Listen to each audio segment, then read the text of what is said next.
The jungle was coming apart around him. Leaves shook loose from branches as artillery thundered somewhere behind the ridge, each concussion a hard slap in the chest. Smoke threaded low across the muddy path where he stumbled, half blind with sweat and exhaustion. His name was Shigeru, 19, rifle slung but useless now, barrel jammed with grit. The retreat had begun at dawn, not as an order but as panic. One moment officers shouting to hold the line. The next moment shells tearing through the palm trunks and men breaking like frightened birds. He had run, because everyone else was running. The sound of machine guns faded behind him, replaced by the heavier silence of flight. He moved with a knot of others, none of them talking. The heat pressed down like a living thing. His throat burned from thirst. For weeks they had been living on scraps, rice if they found any, strips of dried fish, water skimmed from stagnant pools.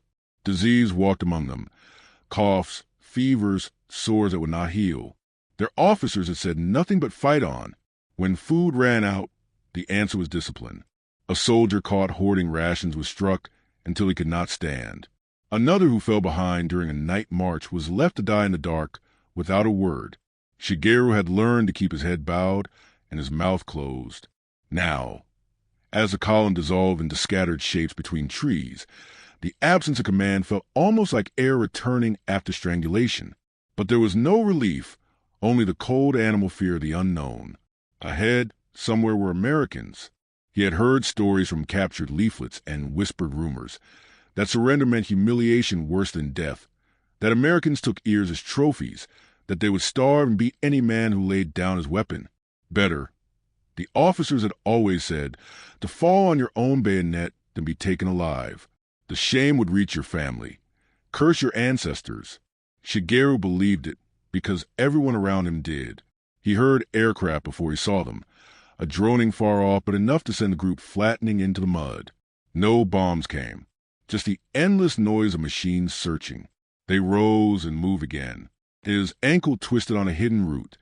Pain lanced up his leg, but he kept hobbling because stopping meant being alone. A boy even younger than him glanced back once, eyes wide and white, then looked away as if to deny responsibility for anyone but himself. By late afternoon, hunger and confusion broke what little formation remained. Some men whispered about turning inland and finding their regiment. Others wanted to keep toward the coast. Then came a new sound, voices not speaking Japanese, sharp and short, somewhere ahead to the underbrush. Shigeru froze. The group scattered silently behind trees, hearts hammering. He could smell salt. The sea must be near. Someone muttered a prayer. Another quietly slid a grenade from his belt, fingering the pin. Shigeru's stomach clenched at the thought. He had no grenade, only the rifle that wouldn't fire. The voices came closer but carried a strange tone, not rage, not mocking. Orders, maybe, but steady, almost casual. A rustle, and one of the older soldiers bolted deeper into the brush. The younger boy followed him. Soon only 3 remained. Shigeru crouched until his thighs trembled. He thought of home, his mother's garden, his father's callous hands. The shame of capture was supposed to weigh more than life itself. Yet in that moment the idea of dying here alone fell heavier. Something shifted in the clearing ahead. Khaki shapes, helmets, rifles. Americans. Big men compared to his own frame, their gear neat and unhurried. They spoke to one another, glanced around with wariness but not frenzy. One of them pointed, not at Shigeru but toward a trail, giving some signal. For a heartbeat Shigeru considered bolting like the others. Then his legs betrayed him. He stepped out half by accident, hands raised because he had nothing else to do. His breath came loud in his own ears. The soldiers swung rifles toward him instantly, sharp, practiced, but did not fire. One barked something, and another made a downward motion with his palm, universal and unmistakable. Stop. Shigeru dropped his rifle and knelt, shaking. Death should have come quickly. That was what he had been told. Instead, one soldier approached slowly, covering him but not striking. Another tossed something, a canteen, that rolled to his knee. He stared at it, at the round metal cap and dull green paint, before daring to pick it up. The water inside was cold, shockingly cold. He drank because thirst overcame fear, and nothing happened except life returning to his throat. When he looked up again, the Americans were talking quietly among themselves, rifles still ready but eyes not hateful. Behind him, branches cracked as two other Japanese stumbled out, hands raised. The Americans gestured for them to move together, to stand where they could be seen. No one kicked them. No one screamed insults. Just curt efficiency, strange and almost gentle after the brutality of their own officers. Shigeru's chest heaved as he understood. He was alive, and whatever waited with these enemy soldiers was not the horror he had been promised. It was something unknown, and that unknown already felt different than fear. The jungle closed behind him like a wet curtain as he limped after the others, but his mind was already miles ahead, picturing what waited if he kept going. Each step forward felt heavier than the mud sucking at his boots, because with every step he was admitting defeat. They had been taught from the first day of training that capture was worse than death, not just a tactical failure, but a moral collapse that would stain family honor. The instructor's voices still echoed in his head. A prisoner is not a man. A prisoner is a ghost that has abandoned his ancestors. He had believed them because everyone had. When the war began, that belief was armor. It was what let him endure hunger and fever, what kept him moving when rations vanished and bodies were left behind. He imagined his father bowing to neighbors if word came that his son had died bravely. He imagined his mother placing incense at the family altar, whispering prayers for a soul untainted by surrender. There was safety in the idea that no matter how miserable his body became, his honor remained whole. But honor had started to feel like a story told by men who never ran through artillery fire. The retreat stripped away that story bit by bit. Officers who preached glorious death vanished first. Some had shot themselves. Others simply disappeared when the line broke. No one waited to perform heroic last stands. Everyone wanted to live. Yet the lesson drilled into them was still alive inside Shigeru. It burned hot and corrosive, making every glance toward the enemy lines a kind of betrayal. He had heard what Americans supposedly did to prisoners. Leaflets dropped from their planes tried to promise food and safety if he surrendered, but Japanese propaganda said those papers were traps. They said captured men were tortured for sport, paraded before cameras, mocked until they begged to die. They said ears were cut off, eyes gouged, that you might be shipped far away to die nameless in a cage.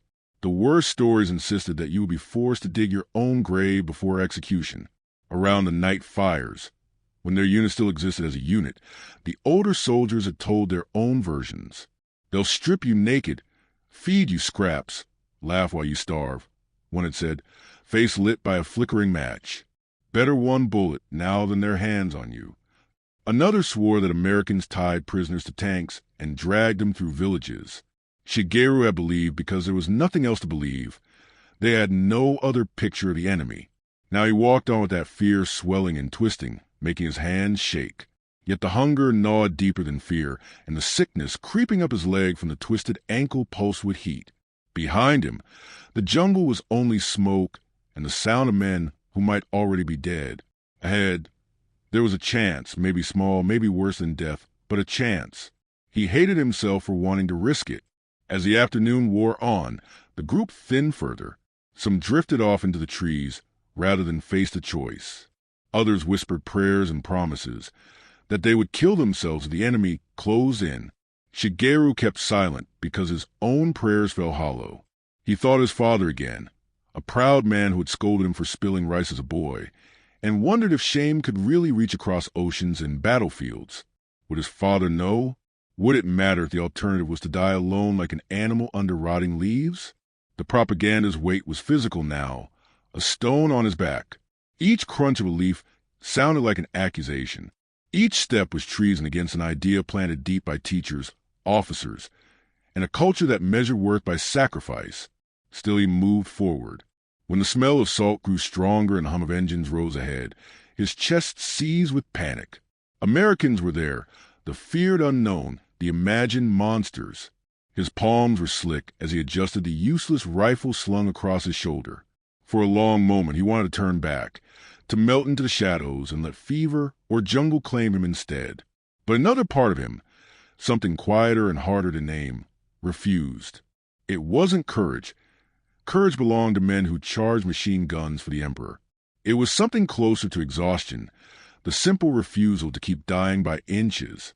He kept moving because there was nothing left behind him, and because even fear can break when pushed far enough.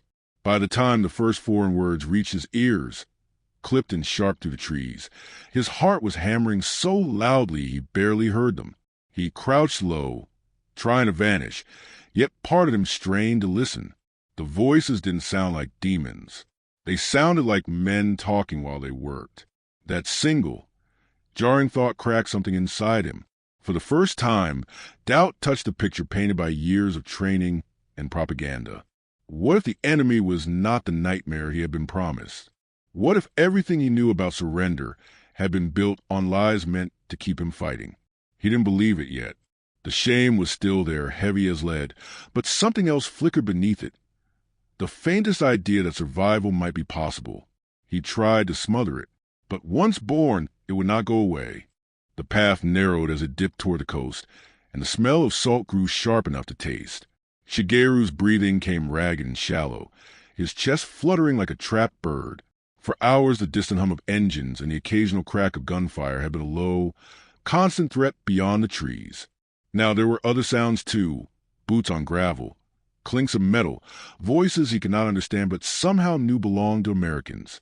His companions halted behind a stand of bamboo, faces drawn in gray, as if turned to stone by the knowledge that the enemy was close enough to hear. One of the older men raised his finger to his lips and peered through a tangle of vines. Beyond lay an open patch of ground that might once have been a road but now was just churned mud. At the far edge, figures moved with the sure rhythm of soldiers who were not starving or lost. Helmets glinted in the pale sun. Shigeru counted for maybe 5 men at first, then more, a dozen? 2? He could not be sure. The world seemed to swim and tilt. For a long time they just crouched, watching, hearts hammering, torn between the orders burned into them, and the animal wished to live. The oldest soldier beside him, face carved by exhaustion, whispered that now was the time if any. Better to die fighting here than walk forward to humiliation. He gripped the handle of his bayonet, as if to test that idea, but his hands trembled. Then something happened that no training had prepared Shigeru for. One of the Americans turned slightly, scanning the brush, but instead of raising his rifle, he spoke. The tone was loud but not wild, like a man calling out to someone across a field.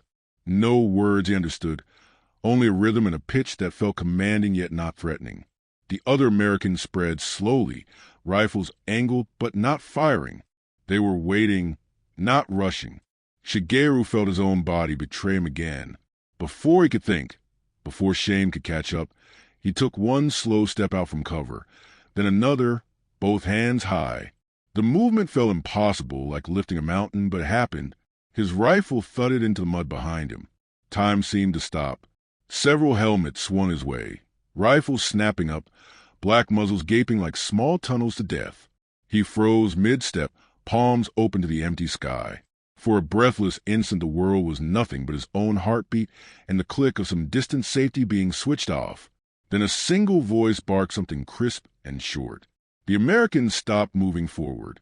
One stepped out a little, hand extended downward in a gesture, so clear it needed no translation. Stay low, stay still. Another soldier motioned sideways. Come slowly, this way. It was a language of hands and eyes more than words. But Shigeru understood enough to obey. Behind him he heard the faint rustle of brush as others followed, the older man, the young boy. Their rifles clattered as they were tossed aside. One of the Americans said something else, sharp but not mocking. Another man swung his canteen free and lobbed it underhand toward Shigeru's feet. The metal container landed with a soft dull ring. Shigeru stared at it as if it were a trap, then down at his shaking hands. His throat felt carved raw by thirst. He looked up once. The Americans' weapons were still steady, but their faces unreadable, not gleeful, not savage. Slowly, he crouched and picked up the canteen. It was cool to the touch. When he twisted the cap, water sloshed inside, real and clean. He took a tentative sip and flinched, waiting for some invisible harm. But the water was just water, colder and clearer than anything he had tasted in months. It rushed through him like relief and shame tangled together. He drank again before forcing himself to stop, afraid the Americans might see greed and punish it. But they didn't move except to watch. The small group inched forward as instructed. Hands stayed high, feet dragging from exhaustion. The enemy line did not erupt into violence. No rifle but struck them, no boots kicked.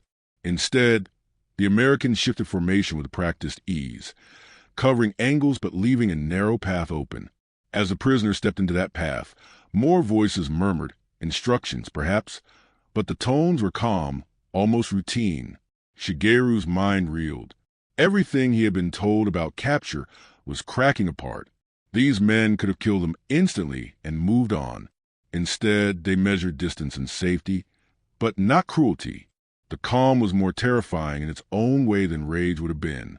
When they reached a clear patch, an American gestured for them to kneel. They obeyed.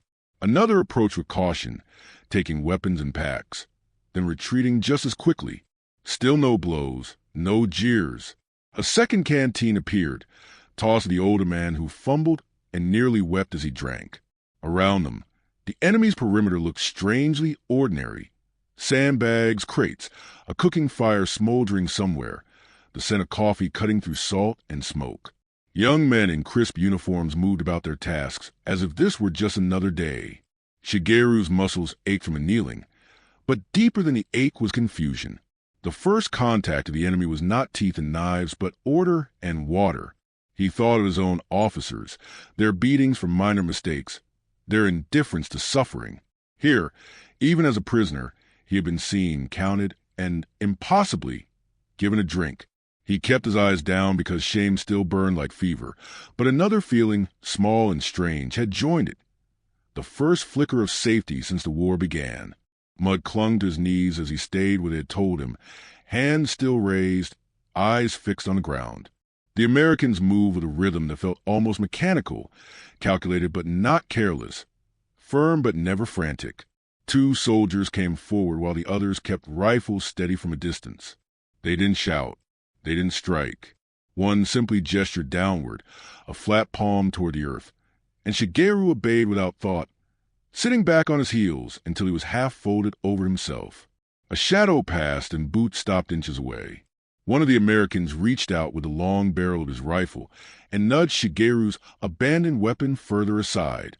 Another man crouched briefly, patted him down in quick, impersonal motions. Hands swept along his tunic and trousers, checking pockets, belt, sleeves. Shigeru flinched at the first touch, but then realized the search wasn't cruel.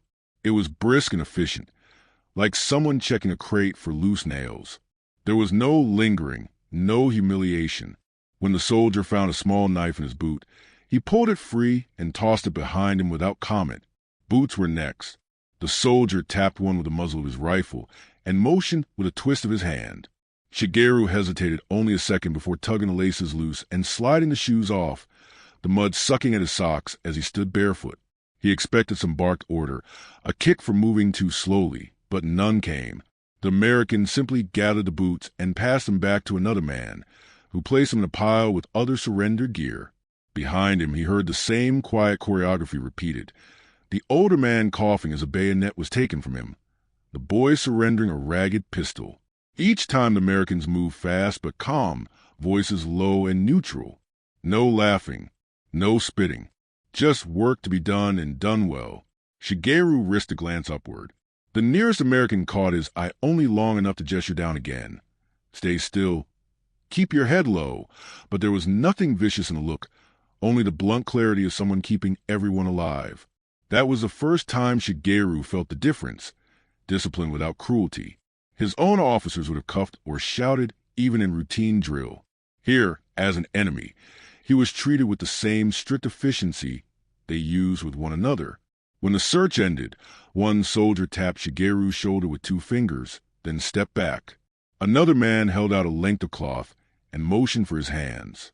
Confused, Shigeru obeyed. His wrists were tied loosely, just enough to keep him from grabbing but not cutting into his skin. The knot was quick, almost casual. They tied the older man the same way and left the boy's hands free after a moment's discussion, perhaps judging him harmless. Then came something stranger still. A soldier dropped a folded square cloth, something like a towel, near Shigeru's knees and made a wiping gesture. Hesitant, Shigeru picked it up and scrubbed mud from his palms. The man nodded once and moved on. No words, just a quiet suggestion of basic dignity. They were herded a few steps farther into the clearing, the Americans shifting to form a protective ring, as if wary of snipers, not prisoners. When Shigeru stumbled on a root, one of the guards steadied him with a quick grip on the elbow. The contact was brief but real, not comfort exactly, but the instinctive reaction of one soldier to another falling. The longer it went on, the stranger it felt. He had prepared himself for humiliation. Spitting, slaps, boots grinding his face into the mud. Instead, there was only procedure. They were enemies, yes, but not animals. The Americans' focus was survival and control, not revenge. Shigeru could sense in their eyes. Wary, assessing, but not hateful. He tried to fit this into what he'd been told, but the stories broke apart under the weight of what he saw. These men were not gloating over his defeat. They were not parading him for triumph. They simply took his weapon because it was dangerous, his boots because perhaps prisoners ran less easily barefoot. They made sure he could not hurt them, nothing more. Once disarmed, the air shifted. The rifles stayed pointed, but a few soldiers slung them casually over their shoulders and lit cigarettes. The sharp tension that had filled the clearing began to ease, like a knot untying itself. One man even took a step closer and offered the boy another sip from a canteen. Steam from some unseen cook, fire drifted on the breeze. Shigeru's body ached from kneeling and his bare feet stung from hidden cuts. Yet somewhere beneath the pain came a slow, unsteady relief. They had taken everything that could kill. They had not taken his face, his spine, his small sense of being human. That alone felt impossible after years of training that promised surrender would erase him. He stayed quiet, still too cautious to trust, but his heartbeat no longer clawed at his throat. The enemy line had not turned into an abattoir. It was a place of rules, unfamiliar but comprehensible. And in that space, stripped of steel and leather but left intact as a man, he felt a fragile thing stir, the faintest, most dangerous thought. Perhaps life would continue beyond this day. The march in the clearing to the rear was slow and halting, a loose column of barefoot men shepherded by Americans who walked with rifles at ease, but eyes always alert. Shigeru's ankle throbbed with every step, each pulse of pain threatening to pull him back into panic. But fear had dulled into something else. Numbness, a brittle quiet in which even dread felt spent. They passed supply crates stacked with neat stencils, trucks idling under palms, men in clean uniforms moving with quiet purpose. No one jeered as they went by. No rocks or curses followed them. It was simply a movement of bodies from one place to another, efficient and unspectacular. When the small encampment came into view, Shigeru thought at first it was some kind of garrison for the enemy. Low canvas tents, lines of gear drying the heat, a haze of smoke from cook fires. But at the far end, separate from the others, stood a long khaki tent with a red cross stitched wide across its roof. Guards led the wounded there first. Shigeru hesitated. Red crosses were marks he'd seen on supply crates sometimes, but his own army's medical stations had been spare, grim places where bandages were rationed and iodine stung like betrayal. Here the tent flaps were rolled back, and light poured out onto rows of cots inside. One of the Americans gestured for him to enter. Shigeru ducked through and found a world he didn't know could exist in war. The air smelled of something sharp but clean. Alcohol, perhaps, or medicine he could not name. A long table stood in the center with instruments laid out in perfect order, gleaming under electric bulbs. The electric light alone was startling. Their field hospitals had used lanterns and candles when supplies allowed. A man in a white coat approached, sleeves rolled to the elbow. He spoke English softly and knelt to examine Shigeru's swollen ankle without waiting for permission. Shigeru's first instinct was to flinch, to pull away from the stranger's hands, but the man only steadied him and looked with professional's detachment. The medic pointed at the ankle, then mimed pain with his face, asking silently if it hurt. Shigeru nodded, and the man's expression was brief but human, a faint wince of sympathy before he turned to call something to his assistants. They worked with swift, practiced motions. One soldier unwrapped a roll of clean bandage. so white it almost glowed, and another swabbed Shigeru's leg with a cool, stinging liquid. The shock of cleanliness was worse than pain for a moment. Months of jungle sores and mud had taught him to expect rot, not healing. When the medic injected something near the joint, warmth spread up his calf and dulled the sharpest edges of pain. Morphine, though Shigeru didn't know the word, only that his body seemed to sigh from the inside. Around him, other prisoners were receiving the same treatment. A man with a ragged bullet crease across his shoulder had the wound cleaned and closed with neat stitches, not the brutal twine and needle his own medics used. Another with fever was given tablets and water from a tin cup.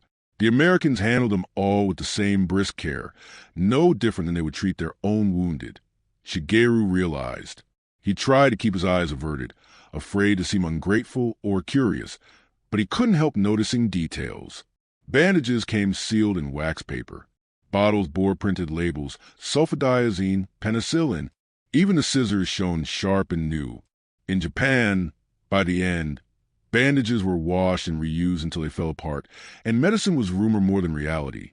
Here supplies seemed endless. At one point, a medic wiped Shigeru's face with a damp cloth, clearing sweat and grime. The gesture was simple, almost parental, and it undid something inside him more completely than the morphine. He hadn't been touched gently since leaving home. The war had been hunger, punishment, and orders barked until obedience became instinct. Here, in the enemy's tent, he was handled as if his pain mattered. Whispers ran through the other prisoners as the hours passed. They could not speak freely, but their eyes met, questions exchanged without sound. Could this be trickery? Was kindness another weapon? Yet the evidence kept piling quietly. Wounds dressed, fevers cooled, no one mocked or struck. One man wept silently as an American tied off his bandage with care. No one stopped him. When it was his turn to be moved from the table to a cot, Shigeru found it hard to stand, but not from fear. The medic guided him with a hand under his elbow, careful of the ankle. A thin blanket, clean and dry, was laid across his legs. Outside the tent, war still existed. But inside there was a strange pause, as if the rules he'd been taught had slipped out through the flaps. He lay there for a long time, eyes tracing the canvas roof. The pain dulled until it felt distant, almost forgotten. An American soldier walked by and left a cup of cool water by his side. He didn't drink right away, just stared at the pale metal cup, catching the lamplight. He thought of home, of the sick and wounded left behind when supplies ran out, of the indifference of officers who rationed medicine by rank.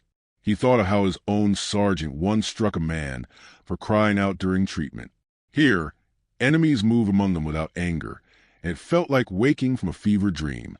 Some part of him fought the feeling, whispering that this was weakness, that kindness from an enemy could only be shameful.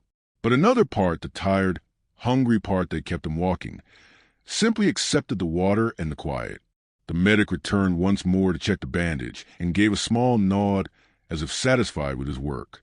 No word passed between them, but the meaning was clear. You will heal. That single, silent promise broke something open inside Shigeru. For the first time since leaving his village, he felt not just alive but seen. It was bewildering and frightening in its own way, yet he could not push it away.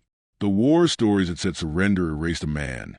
Instead, here under enemy canvas and electric light, he felt his own body returning to him, whole enough to matter. The smell reached him first.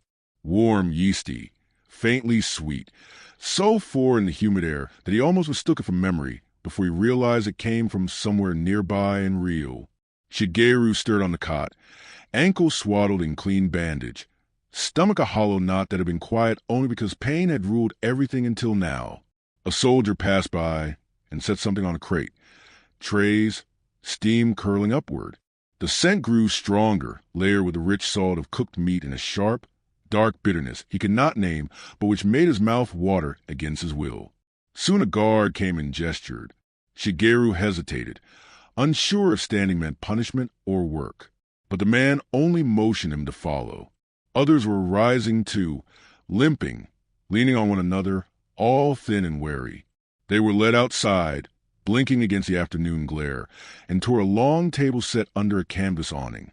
The Americans waited there behind stacks of tin plates and cups, moving easily, their rifles slung but ready. No one barked insults. There was only the quiet clatter of ladles and boots on packed earth. Each prisoner stepped forward and received food. When his turn came, Shigeru froze. A soldier in a faded apron, not a uniform jacket, handed him a plate with two pale, cloud-like slices of something soft, bread, though not like the dense barley loaves he knew. Alongside lay a neat square of meat, pink and glistening with its own juices, cut from a tin Shigeru had seen emptied nearby. The soldier added a spoonful of something pale and spreadable, perhaps butter or lard, and then filled a metal cup with steaming dark liquid. Coffee, he thought vaguely, though he had only tasted it once, long ago in port.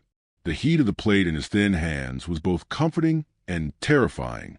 He looked at the food, then up at the Americans.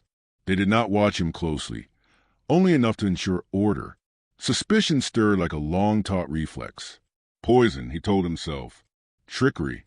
They want to shame you before killing you. The older man ahead of him sat on a bench and stared just as blankly at his own plate. For a long moment, no one moved. Then somewhere down the line a soldier, one of theirs gaunt and hollow-eyed, broke first.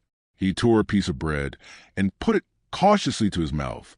Nothing happened except chewing, swallowing, and then a kind of desperate devouring. Another followed. Shigeru's hunger rose sharp and painful. The bread smelled impossibly soft and sweet. The meat scent was rich and strange, like salt and smoke together. He broke off a corner and tasted it. The bread melted almost instantly, a softness he had forgotten existed. He waited, stomach clenched, half expecting sudden sickness. None came, only warmth, only a pulse of life spreading down his throat. The meat he tried next, slow and suspicious. It was salty, dense, strangely satisfying, not fishy or gamey, but something deeper. Canned, yes, but abundant, enough to fill a man. Then the coffee. He lifted the cup, inhaling bitterness cut with something warm and roasted. It was hot enough to burn his cracked lips, but the heat felt alive. The taste was harsh, yet strangely kind after months of tepid swamp water. Around him the quiet cracked apart into small, furtive sounds. The scrape of tin on tin, sighs as hunger drowned caution, even low murmurs of disbelief. The older man near him muttered a word, impossible, before eating faster. The young boy's eyes glistened as he swallowed great gulps of bread and wiped his mouth on his sleeve. Shigeru ate slowly at first, still half waiting for pain or ridicule. But nothing came except relief so deep it was frightening. He thought of the officers who rationed rice by rank, of the bitter days chewing palm shoots and jungle vines. Here, in enemy hands, he was fed as if his life had weight. He looked sideways and caught a guard watching. The man, young with freckles, simply nodded once and moved on, checking the line, not gloating. That single, casual acknowledgement hit harder than any kindness he had known in uniform. As he ate, Shigeru noticed other details. The bread was sliced perfectly even. The meat came from cans with printed labels, stacked in orderly piles. The coffee bubbled in great steel urns, enough to fill every cup without fear of running out. There was method here, an unseen system that could feed hundreds quickly and well. It was not charity, it was competence. The meal ended as quietly as it began. Guards collected plates, not rushing, not shouting. Some prisoners tried to hide scraps and sleeves, old habits of scarcity refusing to die. But there was no punishment when caught. One guard even gestured to eat more openly, as if secrecy was unnecessary. Shigeru sat back, belly no longer a pit of ache, but warm and heavy. He should have felt shame, perhaps, for taking food from the enemy. Instead, he felt something harder to name. Confusion, certainly, but also a loosening of the tight knot that had lived in his chest for months. To be fed well after so much hunger was more than physical relief. It felt like being seen as something other than expendable. He thought again of his own side, of medics with empty pouches, and officers who struck men for asking water, of weeks where rice balls were rationed to crumbs, where a single fish was stretched among 10. This meal was not merely food. It was proof of another way to wage war, a way that did not grind every man to nothing. When the last crumbs were gone and the Americans gestured them back to the tent, Shigeru walked on unsteady legs but with a full stomach, a warmth in his body he had almost forgotten. Hunger had lost its hold, at least for now. Suspicion had not vanished, but had been pushed back by something undeniable and simple. Bread that did not kill, meat that did not betray, coffee that brought him back to himself sip by sip. After the meal came another summons, quiet but firm. The guards guided them to a long, low tent behind the mess area, its entrance marked not with Red Cross, but with neat stacks of crates and bundles. Shigeru shuffled forward on bare feet, still surprised at how the bread sat warm in his stomach.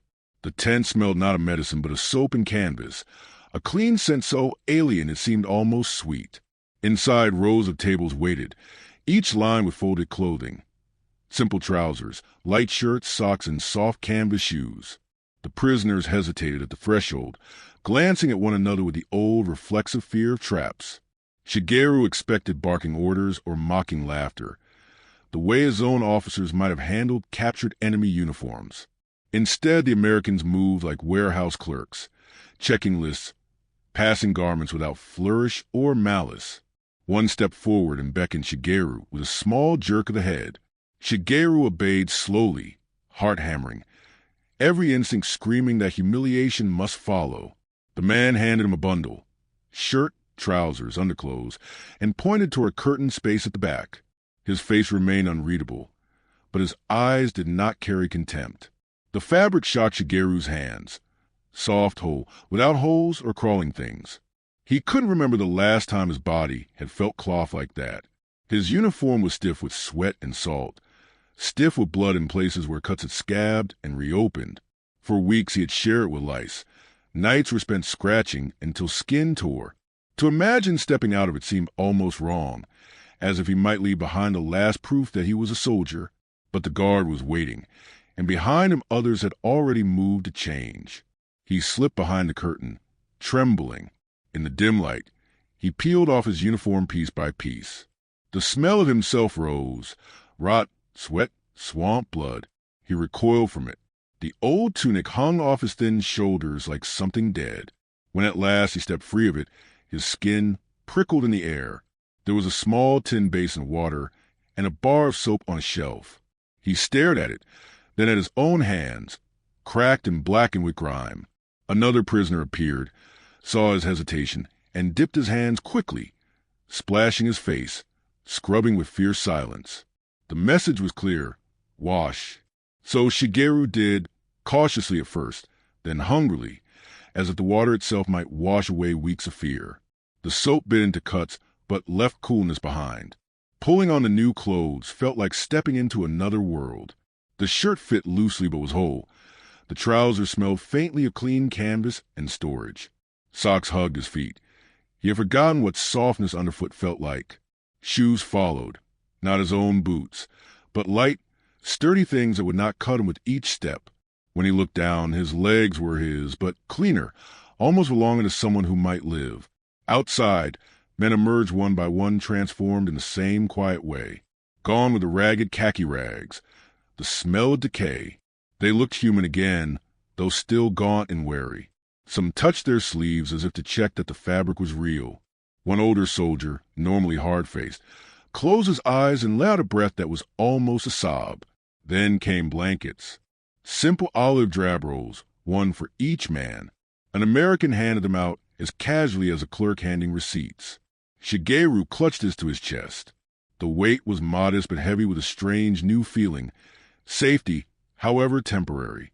He had spent nights curled in mud, shivering in rain, sleeping under leaves or nothing at all. The idea of clean cloth between himself and the cold felt too large to hold. No speeches were given. No guards gloated. They worked through the line, replacing rags with something serviceable, offering dignity without explanation. The silence made it more powerful than any words. When Shigeru returned to the sleeping area later, the change was startling. The prisoners no longer looked like jungle ghosts. They looked like men. Some even straightened their backs unconsciously, freed from the constant itch and stink that had bent them low. Shigeru sat on his cot, blanket wrapped tight, and felt the strange weight of being clean. For months he had learned to expect pain, filth, and neglect as proof of his place in the world. Officers taught that suffering proved loyalty, lice and hunger were badges of endurance. Yet here, from enemies, came what his own command had not given, a chance to feel human. He did not know what to do with that. Gratitude and confusion tangled in his chest until neither could breathe. One guard passed through the rows, collecting old uniforms with long tongs to be burned or stored. He paused by Shigeru and, seeing the fresh bandage at his ankle, tapped it lightly, a silent check, then nodded once before moving on. That small nod, impersonal but acknowledging, landed heavier than metals. Later, as dusk spread to the camp and lights glowed under canvas, Shigeru lay on the cot wrapped in a blanket. He should have been planning escape or worrying about shame. Instead, he stared upward, half aware of his clean skin, the faint scent of soap still clinging.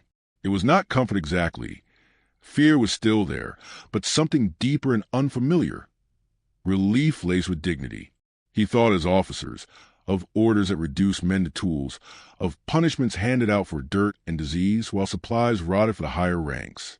He thought of how easily these strangers had offered the smallest, most powerful kindness, a shirt without holes, shoes that fit, a blanket to sleep beneath. It felt like a quiet rewriting of the world. He did not know if he could forgive himself for accepting it, but he knew he would not forget. The journey to the main camp took most of a day. They were moved in trucks this time, open-back vehicles with benches built along the sides. Shigeru sat squeezed between other prisoners, the engine's vibration humming through his spine, the air rushing past filled with strange smells. Diesel, salt, faint whiffs of food from somewhere unseen. The Americans riding the truck bed with them were quiet, rifles held loose but present, watchful without menace.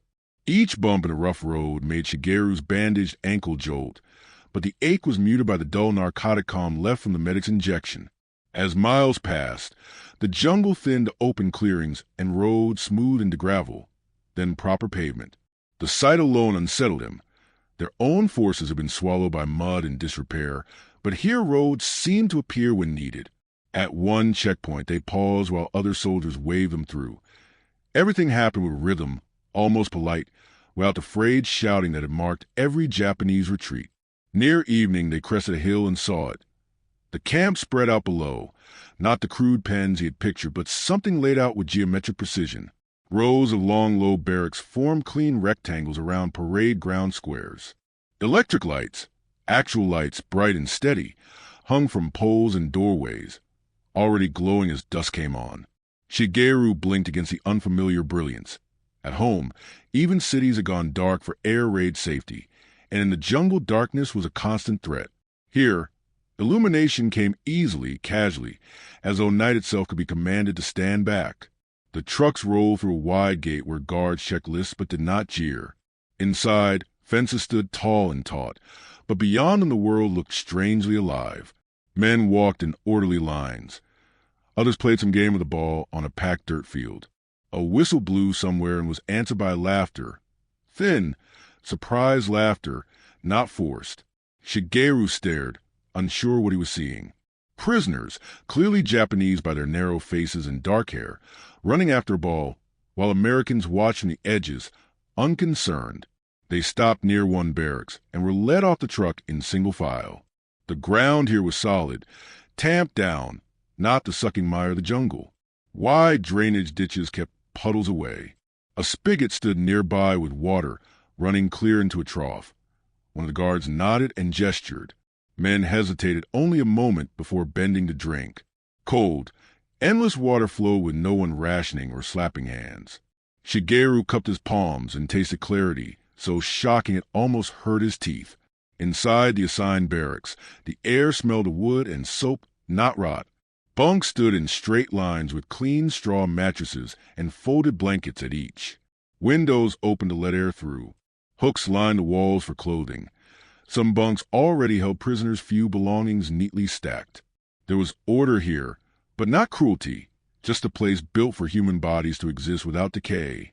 Later, when the night had fully taken the sky, Shigeru ventured a glance outside and saw the camp alive with quiet movement.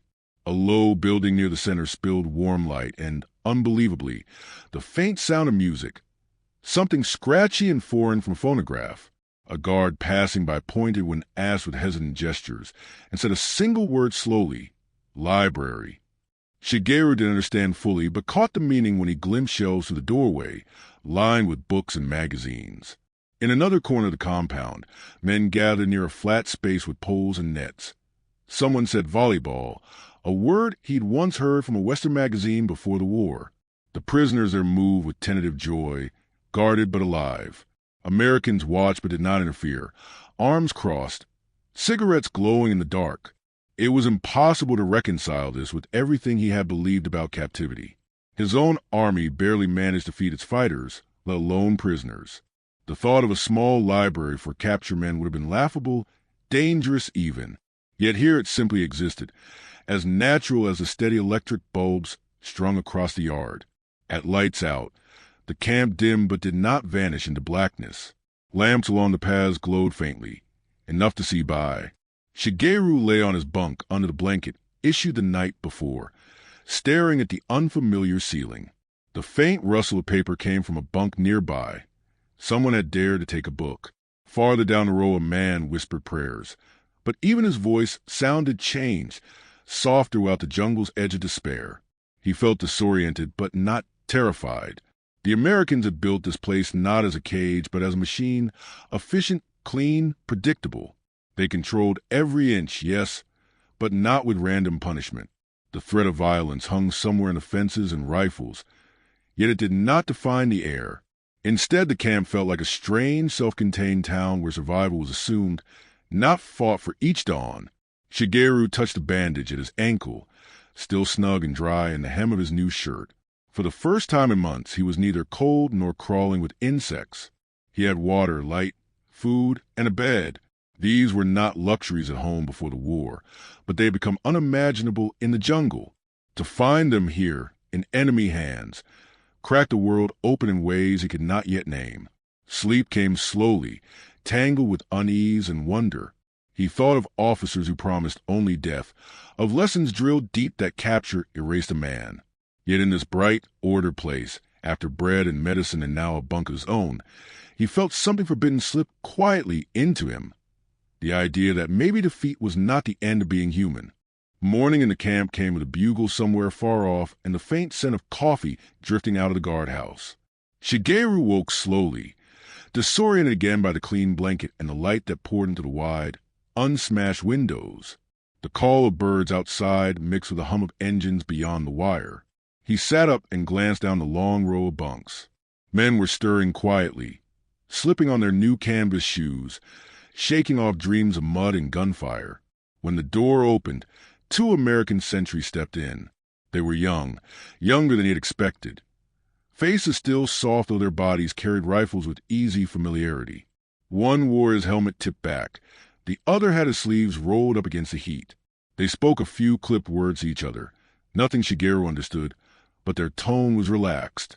One even gave a quick grin to no one in particular as he waved the men toward the yard. It was a strange thing to see an enemy grin.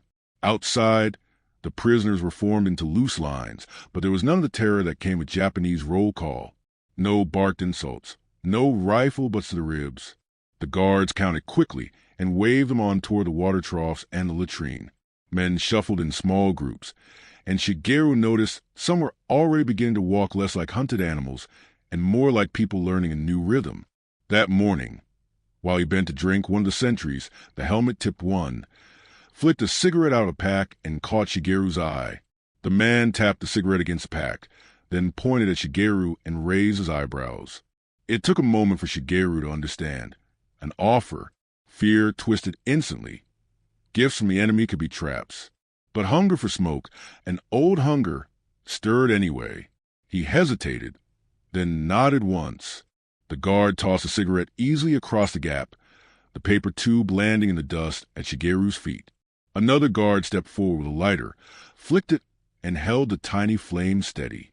Shigeru bent awkwardly, heart pounding as if this were some test of loyalty, and inhaled. The first drag made his lungs ache and his head spin. It had been so long since tobacco, but the smoke unfurled inside him like a memory of being simply alive. The guards chuckled softly at his cough, but not cruelly. One clapped his own chest as if to say, strong stuff, then moved on. It was a moment so small it barely existed, yet it cracked another thin wall inside Shigeru. Over the next days, these moments multiplied. A guard passing by might toss an empty matchbook and smile when a prisoner stooped to collect it. Another, seeing a man struggle with a bandage, would gesture to wait and then kneel to adjust a knot. Sometimes, during evening count, one would say a word slowly, pointing, "Buddy." The sound was foreign and yet not. You could feel its meaning even without translation. It was not enemy. Laughter began to flicker here and there, thin and nervous, but real. Two guards once argued playfully over a baseball. One pretended to pitch to a prisoner who flinched and then grinned to spite himself when the guard laughed and mimed a safe signal. The ball rolled over. The prisoner picked it up and, after a long pause, tossed it back. More laughter, light, astonishingly ordinary. The Americans' ease was baffling. They kept their weapons ready, their discipline clear, but they moved without the constant suspicion Shigeru had known from his own officers. Here no one shouted simply to assert power. There was strength, but it wasn't sharpened into cruelty. The guard seemed to carry authority, like a tool, not a weapon, a hurt for sport. At night, as lights dimmed and the soft glow along the fences replaced the sun, prisoners whispered about it. Was this some trick to break them? Or was it just how these men were? Some older soldiers clung to cynicism. They want to soften us, make us informants. But Shigeru wasn't so sure. The gestures felt too small and uncalculated. A tossed cigarette, a quick smile, a cup of water filled without comment. No officer he had known would have wasted such energy on a trick. He began to see that the Americans didn't seem to hate them personally. They hated what the war required, maybe, but not the men themselves. Sometimes a guard would lean on the fence and talk softly with another, words meaningless but tone easy, while prisoners queued for food. One day, the freckled guard, the one who had nodded at him during that first meal, caught Shigeru's eye and offered a faint, companionable half-salute. Shigeru, startled, dipped his head in return before he could stop himself. Something fragile stirred with each small kindness. Not gratitude, that was too dangerous to allow, but a loosening of the idea that to be captured was to be erased. Here, even as a prisoner, you might be acknowledged. You could exist without being broken. Yet that realization was tangled with discomfort. Accepting a cigarette from the enemy felt like betrayal. Hearing laughter from men who should be monsters left him untethered. He wrestled with it in the quiet before sleep, staring at the beams above his bunk, wondering who he was becoming in this place. But when morning came and a guard waved him toward breakfast with a brief "Come on, buddy," and a flick of the hand, Shigeru found himself obeying without fear. The word clung to him all day, meaningless as language but heavy with something new. The first thread of connection, thin but unbreakable, stretching across a gulf he'd been told was infinite. It began with the trash barrels. They stood near the mess hall, metal drums lined with paper, easy to overlook except that Shigeru's eyes seemed drawn to them the way a starving man's eyes find food. After breakfast, as prisoners carried their empty trays back to the window, the Americans behind the counter swept leftovers into the drums without a thought. Half a slice of bread, a chunk of meat too cold to finish, a cup of coffee only half drunk. All slid into the bin and vanished. The sight hit him harder than the first meal itself. To throw away food, still warm and clean, was unthinkable in the jungle where he had fought for single grains of rice. He wasn't alone in staring. Men who had once risked their lives for scraps found their eyes glued to the barrels, as if they were treasure chests. The guards noticed but didn't interfere. Some even laughed softly, not unkindly, when a prisoner's gaze lingered too long. One afternoon, while emptying trays, Shigeru watched a young American soldier take 3 quick bites of an apple, toss the rest aside, and walk off chatting with a friend. The fruit landed in the bin whole enough to shame a hungry family. Shigeru swallowed hard and turned away, but the image stayed. The abundance went beyond food. Each morning trucks rolled and loaded with supplies, crates stenciled with neat letters, barrels of water, boxes of cigarettes and soap. The camp seemed to run on a river of goods that never dried. Guards came and went with new boots, shirts crisp and unstained. Some carried spare canteens and casually swapped them out for fresh ones.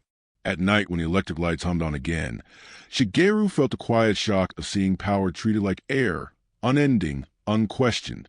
One day, he was assigned to help haul trash from the kitchen. Another prisoner showed him the route. They pushed a cart pile with what would have been wealth at home. Tins still smelling of meat, paper cartons stained with grease, coffee grounds fragrant enough to make him dizzy. Shigeru's hands shook as he wheeled the cart, fighting the urge to pocket anything. Hunger no longer clawed his belly the way it had, but the habit of scarcity had teeth. He remembered how his own army punished men who tried to save crumbs. Here the guards just waved him on, glancing only to ensure no sharp objects were taken. At the disposal pit, he paused and looked down. The hole was layered with bread crusts, fish bones, orange peels, and packaging of every size. A lifetime of frugality flared in him. The lessons of parents who saved every scrap of cloth, every bit of wire, who folded paper carefully to reuse. Here that carefulness seemed alien, almost laughable. Yet to him this pit was wealth beyond reach. That evening in the barracks, the men whispered about what they'd seen. "They waste enough for a regiment," one said softly. Another shook his head. "It's not waste of them. It's nothing." They try to understand how an army could feed and clothe enemies so well and still throw away more than Japanese soldiers had ever seen. It wasn't only food and clothing. Broken shovels were discarded rather than patched. Boxes were torn open and tossed aside, though it was good and straight. Even rope, always precious at home, was sometimes cut rather than untied. The guards treated these things as replaceable. For Shigeru, the realization was dizzying. To have so much that repair and hoarding no longer mattered was a power greater than guns. Once, while sweeping near the fence, he saw a soldier finish a cigarette, toss the butt, and open another pack though the first still held more. When Shigeru's eyes betrayed his longing, the soldier caught him looking and wordlessly tossed a half-full pack across the dirt. Startled, Shigeru stooped and caught it. The soldier just winked and walked on. Inside the pack, bright white cigarettes gleamed like silver. Shigeru handed them around later, and men smoked in silence, not sure whether to feel gratitude or shame. Day by day, the casual plenty gnawed at the stories he had been raised on. He had believed America soft, addicted to comfort, and unable to endure hardship. But here comfort seemed not weakness, but the result of a machine so vast it could feed fighters and prisoners alike and still have enough to discard. That power felt more unstoppable than any rifle. He tried to resist a pull of admiration. Pride still lived somewhere under his new shirt. Yet the evidence piled up with each meal, each crate unloaded, each light glowing at night. The Americans had built a world where survival was taken for granted, where a soldier could toss away half an apple and not think twice. Lying awake one night, Shigeru thought of home, of his mother boiling weeds into soup, of neighbors saving string to bind garden stakes. He imagined them seeing this place, its lights and abundance, and felt a rush of longing so sharp almost hurt, not for America itself, but for a life where scarcity no longer ruled every breath. The next morning he passed another overflowing barrel, and didn't stare quite as long. The shock was becoming something quieter, an unsettled respect. He didn't know what it meant yet, but he sensed it would change him more deeply than any wound. The war had taught him to endure hunger and filth. The enemy was now teaching him what it looked like when a nation didn't have to. It happened quietly, almost like another routine detail. But for Shigeru, it was a jolt as strong as that first drink of clean water. One morning after breakfast, a guard came into the barracks carrying a small wooden box. He set it on a table near the door and spoke a few slow words, his voice calm and deliberate. Shigeru caught none of it until the guard produced sheets of paper and waved a pencil in the air, miming the act of writing. For a moment no one moved. Then the guard pointed at himself, made the same writing motion, and tapped the box again.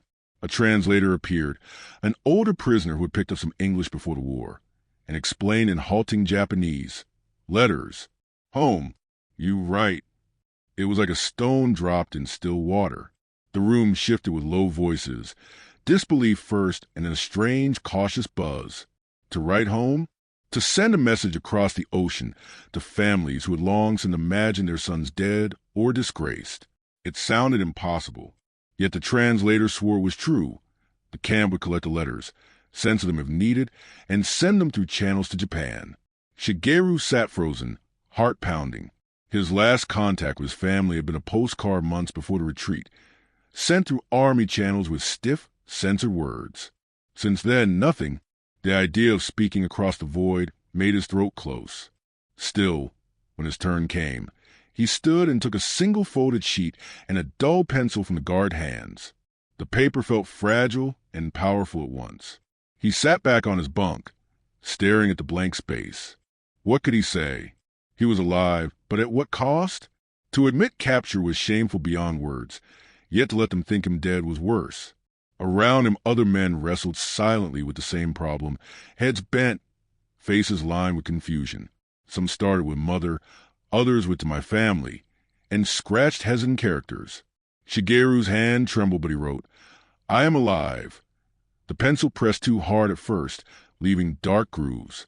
He paused, breathing, then wrote more. I am being held, but I am safe.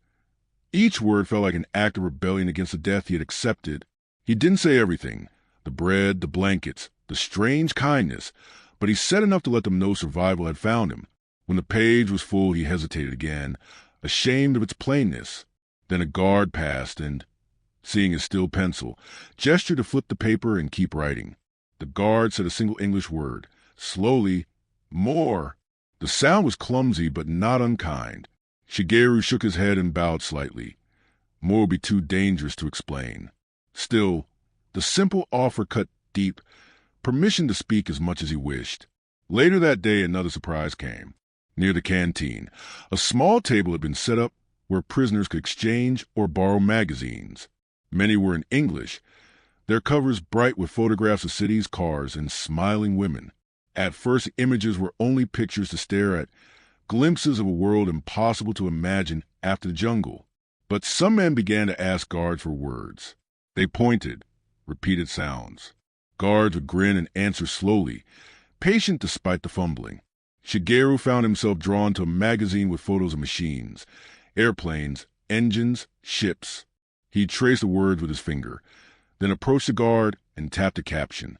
The guard crouched, said the word clearly, and waited for Shigeru to mimic it. They went back and forth until the sound felt right. The guard nodded approval, patted the page, and moved on.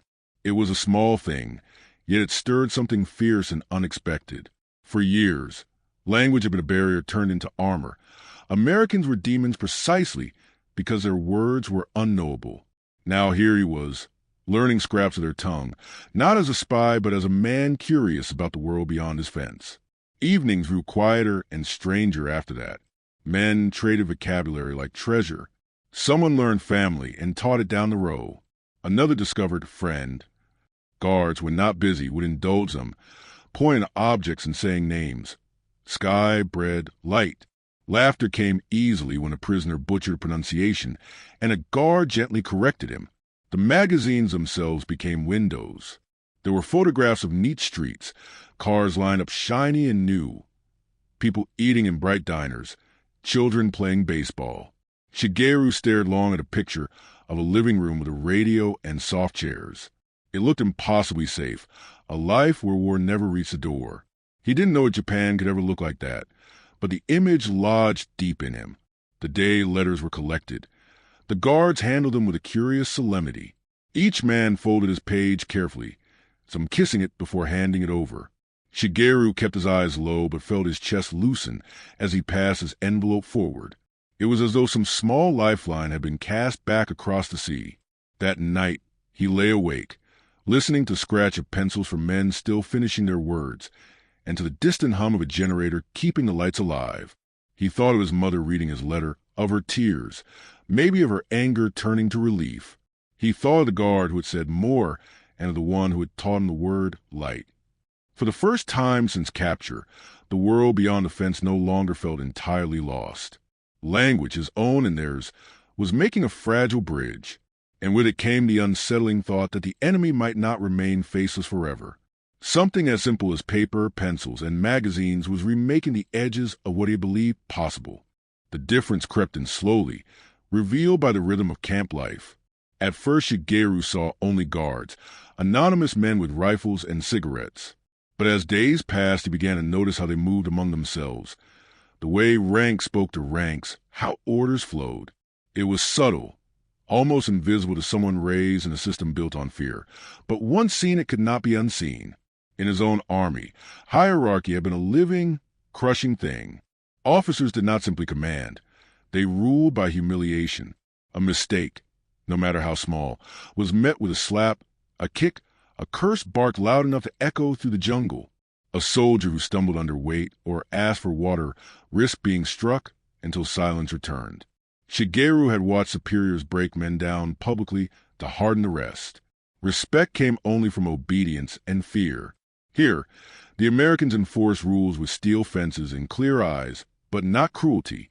Once, during morning count, a young guard forgot a detail in a role, and his sergeant, clearly older, shoulders squared with quiet authority, corrected him. No screaming, no blow, just a brief word, a gesture with 2 fingers, and the mistake was fixed. The young man nodded, muttered, "Yes, sir," and they went on. The air did not vibrate with humiliation. It settled back into calm. Another time, Shigeru saw a corporal stumble while unloading supplies. Boxes tumbled into the dust. He braced for the explosion, but it never came. A lieutenant nearby walked over, spoke a few sharp words, helped gather crates, and moved on. The corporal's face flushed, but no one struck him. No one made the accident a spectacle. The moment passed like any other piece of work. These small scenes struck deeper than bread or blankets. They said something about the structure behind the men with rifles. Power here did not seem to rely on constant threat. It moved with an ease Shigeru had never known. The Americans obeyed, yes, but they were not trembling. Their backs stayed straight. They joked softly while working. They seemed to believe that following orders didn't require being broken first. At night, the prisoners whispered about it. Some were unsettled, some angry. "They're soft," one man muttered, but his voice lacked conviction. Another said, "Soft men don't win wars like this."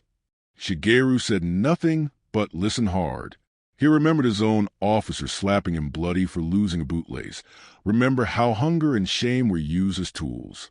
And yet those tools had not brought victory. One afternoon, he glimpsed something he could not have imagined. The freckled guard, the one who had nodded at him before, sat smoking with a man whose uniform bore more stripes. They spoke casually, almost as equals, then parted with a half-smile and salute. In Shigeru's world, that closeness across rank would have been unthinkable, dangerous even. Here it seemed ordinary. Slowly he began to connect it to everything else. The food that arrived without chaos, the medical care given without bribery or pleading, the steady supply trucks. An army built on fear consumed itself. Men wasted strength avoiding punishment, hoarding scraps, hiding weakness. This army seemed to conserve strength by trusting procedure, by respecting even the lowest private enough to keep him functional. He recalled a night march back home when a friend collapsed from fever. The lieutenant had left him where he fell, shouting that the emperor required sacrifice. They moved on while the boy's breathing rattled and faded. Shigeru had stepped over his body because the help was to invite a rifle butt to the skull. The memory burned now in the clean-lit camp, unbearable against the contrast of the sergeant picking up dropped crates without cruelty. Sometimes, in rare moments, he caught the Americans watching them with curiosity but not contempt. A guard might pass by and toss a quiet "buddy" at one of the healthier prisoners, or share a cigarette without asking for anything. It was not friendship. The gulf was still there, but it lacked the pure scorn his officers held for men below them. He found himself wondering what it would feel like to serve in such a structure, to be disciplined but not despised, to work without expecting the back of a hand for every misstep. Would men fight better or worse when not driven by fear? The answer seemed written all around him. Trucks full of supplies, rifles that never rusted, uniforms whole and clean, an army that kept its own alive long enough to keep fighting. That thought frightened him almost as much as it fascinated him. Everything he had been taught about honor and obedience depended on the idea that suffering made men strong. But here, strength seemed to come from care, from systems that refused to waste lives needlessly. It was a strength quiet but overwhelming, the kind that could feed enemies and still keep advancing. Lying awake that night, Shigeru thought his father's stern lessons about duty and pain. He wondered, for the first time, if that way might have been a cage rather than a shield. The war was proving that brutality had its limits. In this place, even behind barbed wire, he was seeing a different model of power, one that treated its own rank and file with enough dignity to keep them whole. He didn't know what to do with that realization, except hold it close and let it unsettle everything he thought he knew. In silence, he turned it over like a stone in his hand, heavy and cool, strange and undeniable. Evenings in the camp took on a strange stillness once work details ended and lights glowed soft along the fences. After dinner, the prisoners returned to their barracks in loose knots, some carrying scraps of English learned that day, others clutching magazines like small, secret windows. Conversation sprouted quietly across bunks as the air cooled. It was in these murmurs that new, dangerous ideas began to take shape. At first, the talk was mostly practical. How to get more paper for letters, how to ask for medicine, whether it was safer to volunteer for kitchen duty or stay in the yard. But slowly, when the guards' footsteps faded and the night settled, the men spoke about something harder to name, the odd way their captors ruled. "They never hit us," one whispered, disbelief still fresh. "Even when we stumble." "Maybe because they think we're broken already," another replied. Yet someone else, voice low but sharp, said, "Or maybe they don't need to." Shigeru listened and said nothing. He'd been turning that thought over for days. Power without beatings, authority without terror. It seemed impossible, yet he had seen it with his own eyes. The sergeant correcting his soldier calmly, the trucks arriving on time because no one was crippled from punishment, the guard steady but not frantic. "They are soft," insisted an older man whose face still bore the mask of an officer's creed. "They have never known real sacrifice." But his words rang weaker than before. Another prisoner countered, "Soft men don't cross oceans with ships like theirs. Soft men don't feed enemies like us while still winning." A murmur of agreement swept the bunks. Shigeru remembered the first apple toss-away, the bread barrels brimming. Weakness had never looked so organized. He thought of a guard he'd watched fix another strap, while laughing. A small, human moment that would have been unthinkable among their officers. Laughter, he had been told, was the enemy of discipline. Yet these men laughed easily, and still the camp ran with clockwork precision. One night a man named Ito, once a proud sergeant, broke the silence. "When we trained," he said slowly, "they told us America was decadent.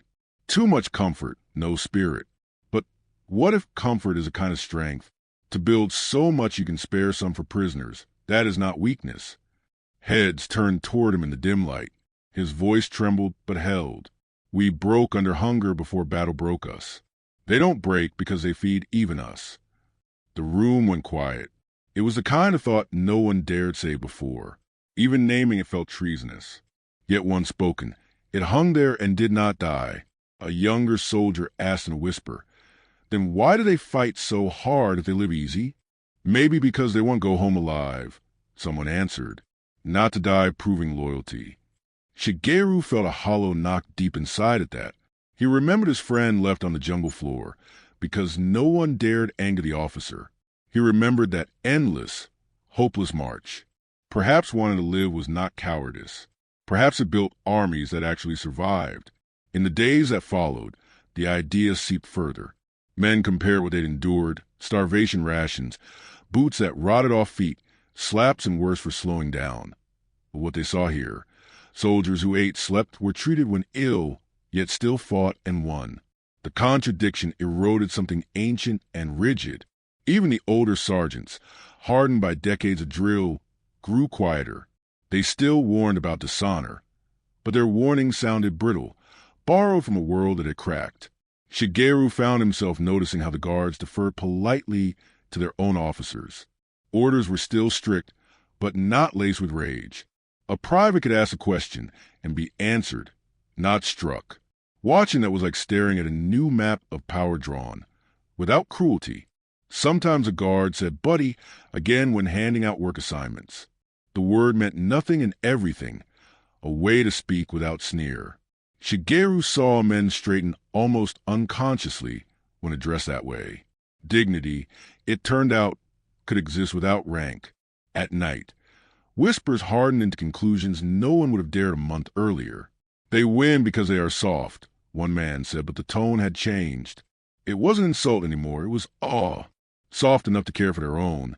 Soft enough to plan so no one starves. Soft enough not to waste strength on fear. Others said, they keep discipline another way, with respect. That word felt strange on tongues long taught that respect flowed only upward, never downward. Yet here it seemed to move in all directions, binding men instead of breaking them. Shigeru said little, but the thoughts pressed heavy. If this was true, everything drilled into him since childhood might be hollow. If strength could look like full bellies and laughter, and light in the dark, then what all their suffering been for? One night, he sat awake after lights out, listening to the soft breathing of men around him. The guard on duty walked past humming something tuneless, rifle slung lazy but sure. A breeze slipped through the windows, carrying the scent of coffee grounds from the mess. Shigeru stared up at the beams and felt his world tilting. He still felt loyalty to home, to parents waiting for him. But loyalty built on blind pain seemed suddenly small compared to what he was witnessing. Perhaps real power was not the ability to endure suffering, but the wisdom to avoid wasting men to prove a point. It was a thought both shameful and freeing, and as he drifted toward uneasy sleep, Shigeru realized it was not going to leave him. Rumors had a way of becoming truth, once seen with one's own eyes. The first whisper of it came in the oddest way, not from guards, not from an officer, but from the tone of the morning itself. Something in the camp felt different when Shigeru woke. The air was thick and still, yet there was an undercurrent of quiet movement outside the barracks, boots passing faster than usual, voices low but tense. At breakfast the guard did not joke. Their eyes seemed far away. The freckled one who sometimes said, "Buddy," served coffee without a glance and left quickly. No explanation reached the prisoners, but rumors ran faster than trucks. Someone who had worked kitchen details swore the radio had carried strange music, then long speeches. Another claimed the translator was summoned to headquarters and hadn't returned. A man who had helped unload supplies said an American sergeant had suddenly gripped his shoulder and said only one word, soft and heavy, "Soon." By afternoon, even the guard's stillness felt charged, like air before a storm. Then at dusk, the word arrived from lips trusted among the prisoners. Japan had surrendered. The Emperor's voice, they said, had spoken on the radio, words of ending, of laying down arms. It sounded impossible. The Emperor's voice was sacred and untouchable. To hear it, let alone hear it speak of defeat, broke the sky itself. Some men wept where they sat. Others laughed short, bitter barks, and turned away. One older sergeant simply crumpled onto his blanket and stayed there, face buried, shaking. Shigeru felt something like falling. The war that had shaped every breast since he left his village was over. Not in glory, not in some last great battle, but with words on a radio across an ocean. He waited for humiliation to descend, for the Americans to cheer and parade them, but no cheer came. Night fell quiet and uneasy. The next morning broke like no other. Guards came in without rifles raised. They spoke gently, slowly, and motioned the men outside. The yard, normally tight with order, was open. Tables had been dragged out and covered with brown paper. Bread, fruit, and canned meat were stacked high. Coffee steamed in tall urns. It was not the ration line. It was something else, something like a feast. An American officer stood before them, hat under his arm. He spoke for a long time, words translated haltingly by one of the bilingual prisoners. "The war is finished. You are no longer enemies in battle. You will be returned home." The voice cracked once, quickly masked, when the translator said, "Home." Then something extraordinary happened. The guards, those same young men with rifles, stepped forward and began to serve food side by side with the kitchen workers. No barriers, no weapons between them. The freckled guard ladled stew into a Japanese soldier's bowl and smiled shyly as if unsure whether the gesture was allowed. Someone passed out fresh bread, so warm the steam curled off it. Another man went tent to tent offering cigarettes, tapping the pack against his palm and shrugging when language failed. No one cheered. It was too raw for celebration. But something broke open quietly. Men who had lived months in fear found themselves eating across rough tables from those they had called demons. Shigeru sat near the end, hands shaking as he accepted an orange, bright, fragrant, a fruit he had not seen since home. The guard who gave it nodded and said softly, "Good." They ate in long silence broken only by the scrape of chairs, the crack of bread crust, the faint hum of a generator somewhere. Then laughter, small and startled, rose when one prisoner tried halting English to thank a guard and mangled the phrase. The guard grinned and clapped his shoulder, answering slowly until they found a rhythm of words and gestures.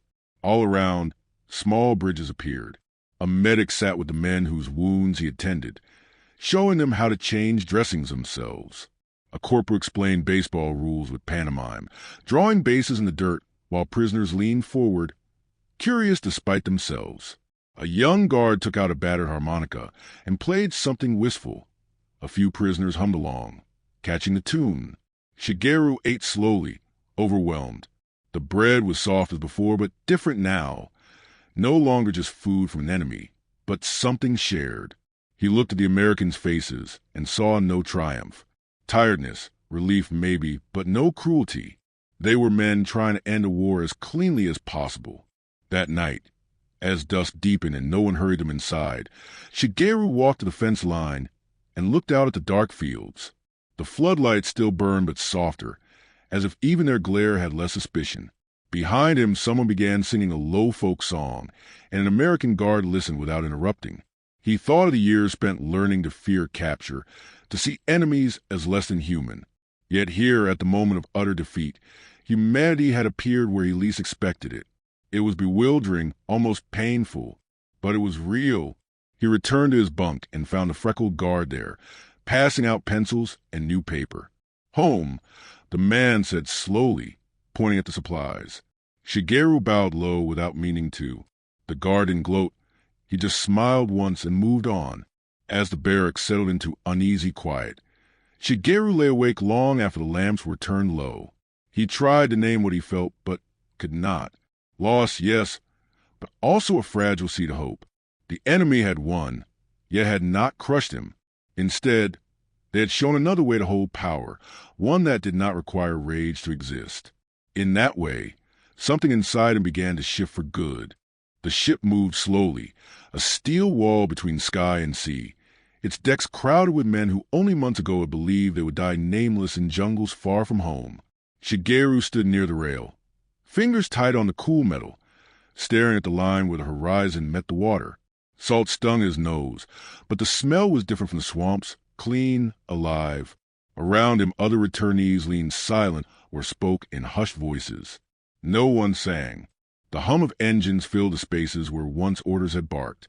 Days before, the Americans had loaded them onto trucks, then trains, then finally the port where this vessel waited. Each step of the journey felt unreal. Guards giving them canteens of the road, medics checking wounds one last time, boxes of rations pressed into thin hands. They were prisoners no longer, but not quite free men either, travelers between two worlds. At embarkation, an American officer had spoken briefly through an interpreter, wishing them safe passage, urging them to care for one another. No threats, no final humiliation, just quiet formality, then the gangway and the ship's deck beneath their feet. Shigeru's ankle, long healed, ached faintly when the sea tilted. He glanced down at his clothes, not uniform, not rags, just plain workman's garments issued for the voyage. They smelled of salt and newness. He touched the breast pocket where a folded paper rested. His letter from the camp, stamped and returned, proof that words could cross oceans and survive. His mother's reply, miraculously forwarded, lay there too. Shaky characters, tears blotting the page, but alive, alive. He turned and studied the men near him. Some still wore expressions of deep shame, eyes downcast. Others seemed dazed, as they tried to remember how to be anything other than captured soldiers. A few spoke softly about the Americans, the food, the treatment, the odd humanity that had appeared when defeat came. Each time someone said soft, it sounded different now, less insult, more puzzle. Shigeru remembered his own first days in the camp, the hunger, the fear of poison, the quiet hands that cleaned wounds. He remembered the barrels of wasted bread that had first shocked and then humbled him. He remembered the guards laughing, but never at them, the patient lessons in strange words, the moment the freckled soldier said home. These images had lodged too deep to forget. He thought, too, of his own officers, the ones who struck for discipline, starved their men to prove endurance, left the sick behind to die. He had believed that was strength. Yet strength had looked different behind the wire. Organization that fed rather than starved, rules that didn't need cruelty to hold. Perhaps real power did not live in fear, but in abundance carefully built and calmly wielded. As the ship rolled on, conversation ebbed and swelled. Some men vowed to forget, to bury the humiliation. Others spoke of families, of rebuilding villages, of wanting to work, not fight. Shigeru listened more than he spoke, but inside, quiet resolutions formed. If he was to live, it must be differently than before. Blind obedience had carried them to defeat. Perhaps a future built on care, for one's own, for the work well done, might hold better. At sunset, the horizon flamed gold and the ship's wake stretched white and endless. A boy beside him, barely old enough to shave, whispered, "It's beautiful," in halting English learned from a guard. Shigeru startled, then managed a small nod. The word felt heavy with memory, but also with possibility. Nights on board were long and thoughtful. Men unrolled their thin bedding and wrote notes to themselves, or simply lay staring at the ceiling, as if trying to rebuild their world one quiet breath at a time. Shigeru found sleep only after long hours of thought. He saw his father's stern face, imagined the questions that would greet him. He would not have easy answers, but perhaps he could say, "I lived, and I learned something." One morning, approaching land, the smell of pine and earth reached him faint but real. Japan's coast rose green and jagged out of mist. The ship slowed, engines thudding. Men crowded the rails, silent again, each alone with whatever awaited. Families, ruin, shame, survival. Shigeru's chest tightened at the sight of home, yet the country no longer looked exactly the same. His eyes had changed. The harbor came into view, patched ships, crumpled warehouses, faces waiting on the docks. Some men wept openly now. Shigeru held the rail and breathed deep. He could not bring back victory, but he could bring back what he had seen, a way of wielding strength without crushing those beneath it, a way of building so much that even an enemy could be fed and healed. When his turn came to disembark, an American sailor at the gangway nodded once. No salute, no gloat, just acknowledgement. Shigeru returned the nod, a tiny gesture, but enough to hold years of contradiction. Then he stepped down to the dock, into the broken country that was still his, carrying with him scraps of paper, new words, and a vision of power and dignity no one had prepared him to understand. The tide slapped gently against the pilings as the ship pulled away. He did not look back. Ahead lay family, rebuilding, perhaps misunderstanding. But inside, something new endured, a knowledge that survival did not have to mean cruelty, that nations could be strong without devouring their own.